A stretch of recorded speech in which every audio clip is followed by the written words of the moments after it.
Doctor Mallikarjun ಭಾಷಣದ ಸ್ಥಳ ಶುದ್ಧೀಕರಣ ವಿವಾದ, ಜಾತಿವಾದಿ ಮನೋಭಾವದ ವಿರುದ್ಧ ಡಿಎಸ್ಎಸ್ ಆಕ್ರೋಶ. ರಾಜ್ಯಸಭಾ ವಿರೋಧ ಪಕ್ಷದ ನಾಯಕ ಹಾಗೂ ಹಿರಿಯ ರಾಜಕೀಯ ನಾಯಕ ಮಲ್ಲಿಕಾರ್ಜುನ್ ಖರ್ಗೆ ಅವರು ಭಾಷಣ ಮಾಡಿದ ಸ್ಥಳವನ್ನು ಹೋಮ ಹವನ ನಡೆಸಿ ಶುದ್ಧೀಕರಿಸಿರುವ ಪ್ರಯತ್ನ ಮಾಡಿರುವುದನ್ನು ಖಂಡಿಸಿ ಕರ್ನಾಟಕ ರಾಜ್ಯ ದಲಿತ ಸಂಘರ್ಷ ಸಮಿತಿ ಅಫ್ಜಲ್ಪುರ ತಾಲೂಕು ಘಟಕದ ವತಿಯಿಂದ ತಹಸೀಲ್ದಾರರಿಗೆ ಮನವಿ ಪತ್ರ ಸಲ್ಲಿಸಲಾಯಿತು. ಈ ಸಂದರ್ಭದಲ್ಲಿ ಕರ್ನಾಟಕ ರಾಜ್ಯ ದಲಿತ ಸಂಘರ್ಷ ಸಮಿತಿ ತಾಲೂಕು ಅಧ್ಯಕ್ಷ ಮಾಲಿಂಗ್ ಅಂಗಡಿ, ಉಪಾಧ್ಯಕ್ಷ ಶ್ಯಾಮ್ ಹಳ್ಳಿಗಿ, ಜೈಭೀಮ್ ತಲ್ಕೇರಿ, ಬಾಗಪ್ಪ ಕೊಲ್ಲಿ, ಪ್ರಶಾಂತ್ ಮ್ಯಾಕೇರಿ, ಕುಪೇಂದ್ರ ತೆಲುಂಗಿ, ಶಕ್ತಪ್ಪ ಎಮ್ಮ, ಮಲ್ಲಿಕಾರ್ಜುನ್ ಖರ್ಗೆ, ಡಾಕ್ಟರ್ ಶಾಂತಮಲ್ಲಪ್ಪ ಹನ್ನೊಂಗರ್, ಸಂಜಯ್ ಕುಮಾರ್ ನಾಗರ, ರವಿ ಗೌರ್ ಸೇರಿದಂತೆ ಹಲವರು ಮನವಿ ನೀಡುವಲ್ಲಿ ಏನು ಜಾತಿ ಇದೆ, ಅಸ್ಪೃಶ್ಯತೆ ಇದೆ, ಅದು ಇವತ್ತ ನಾವು ಕಂಪ್ಯೂಟರ್ ಯುಗದಲ್ಲಿದ್ದೇವೆ. ಇವತ್ತ ಅಂತ ಒಂದು ಮನುವಾದಿಯ ಸ್ಥಿತಿ ಇರ್ತಕ್ಕಂತ ಒಂದು ಸರ್ಕಾರಗಳು ಇವತ್ತ ಮಾನ್ಯ ಖರ್ಗೆ ಸಾಹೇಬರಿಗೆ ಅವಮಾನ ಮಾಡಿದ್ದಾರೆ.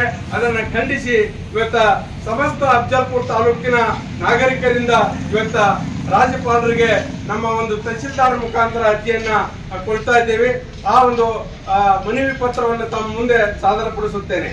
ಇವರಿಗೆ ಮಾನ್ಯ ರಾಜ್ಯಪಾಲರು ಕರ್ನಾಟಕ ರಾಜಭವನ ಬೆಂಗಳೂರು, ಮಾನ್ಯ ತಹಸೀಲ್ದಾರರು ಅಫ್ಜಲ್ಪುರ ತಾಲೂಕಾ ಕಲಬುರಗಿ ಜಿಲ್ಲೆಯವರ ಮೂಲಕ ವಿಷಯ ಮಾನ್ಯ ಮಲ್ಲಿಕಾರ್ಜುನ್ ಖರ್ಗೆ ಅವರು ಭಾಷಣ ಮಾಡಿದ ಸ್ಥಳವನ್ನು ಶುದ್ಧೀಕರಿಸುವುದಕ್ಕಾಗಿ ಹೇಳಿರುವ ಜಾತಿವಾದಿ ಮನೋಭಾವದ ವಿರುದ್ಧ ಸೂಕ್ತ ಕಾನೂನು ಕ್ರಮ ಕೈಗೊಳ್ಳುವ ಕುರಿತು ಮಾನ್ಯರೇ, ರಾಜ್ಯಸಭೆ ವಿರೋಧ ಪಕ್ಷದ ನಾಯಕರು ಹಾಗೂ ಹಿರಿಯ ರಾಜಕೀಯ ನಾಯಕರಾದ ಶ್ರೀ ಮಲ್ಲಿಕಾರ್ಜುನ್ ಖರ್ಗೆ ಅವರು ಆಗಸ್ಟ್ 8ರಂದು ಉತ್ತರಾಖಂಡದ ಹಲ್ದಾನಿಯವರ ರಾಮಲೀಲಾ ಮೈದಾನದಲ್ಲಿ ಭಾಷಣ ಮಾಡಿದರು.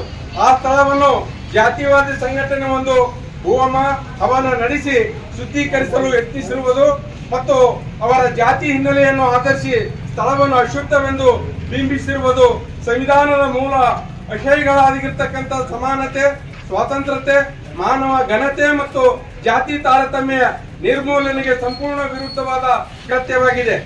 ಭಾರತದ ಸಂವಿಧಾನ ಪ್ರತಿಯೊಬ್ಬ ನಾಗರಿಕನಿಗೂ ಸಮಾನ ಹಕ್ಕು ಮತ್ತು ಗೌರವವನ್ನು ನೀಡಿದೆ.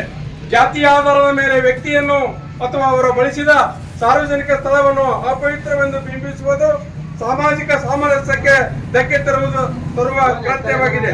ಇಂತಹ ನಡೆಗಳು ಸಮಾಜದಲ್ಲಿ ಜಾತಿ, ದ್ವೇಷ ಮತ್ತು ಅಸಮಾನತೆಯನ್ನು ಮತ್ತಷ್ಟು ಬಲಪಡಿಸುವ ಅಪಾಯವನ್ನು ಒಡ್ಡುತ್ತವೆ.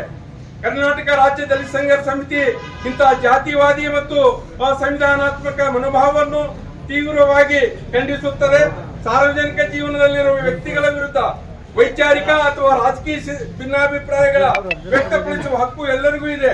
ಆದರೆ ಜಾತಿಯ ಆಧಾರದ ಮೇಲೆ ಅವಮಾನಿಸುವುದು, ಅಪವಿತ್ರತೆ ಕಲ್ಪನೆಯನ್ನು ಬಿತ್ತುವುದು ಹಾಗೂ ಸಾರ್ವಜನಿಕವಾಗಿ ಇಂತಹ ಆಚರಣೆಗಳನ್ನು ನಡೆಸುವುದು ಯಾವುದೇ ಕಾರಣಕ್ಕೂ ಸಮರ್ಥನೀಯವಲ್ಲ. ಆದ್ದರಿಂದ ರಾಜ್ಯದ ಸಂವಿಧಾನಿಕ ಮುಖ್ಯಸ್ಥರಾದ ತಾವು ಈ ವಿಷಯದಲ್ಲಿ ಮಧ್ಯಪ್ರವೇಶಿಸಿ ಒಂದನೇದು ಈ ಘಟನೆಗೆ ಸಂಬಂಧಿಸಿದಂತೆ ನಿಷ್ಪಕ್ಷಪಾತ ಸಂಪೂರ್ಣ ತನಿಖೆ ನಡೆಸಲು ಸಂಬಂಧಪಟ್ಟ ಇಲಾಖೆಗೆ ಆದೇಶಿಸಬೇಕು.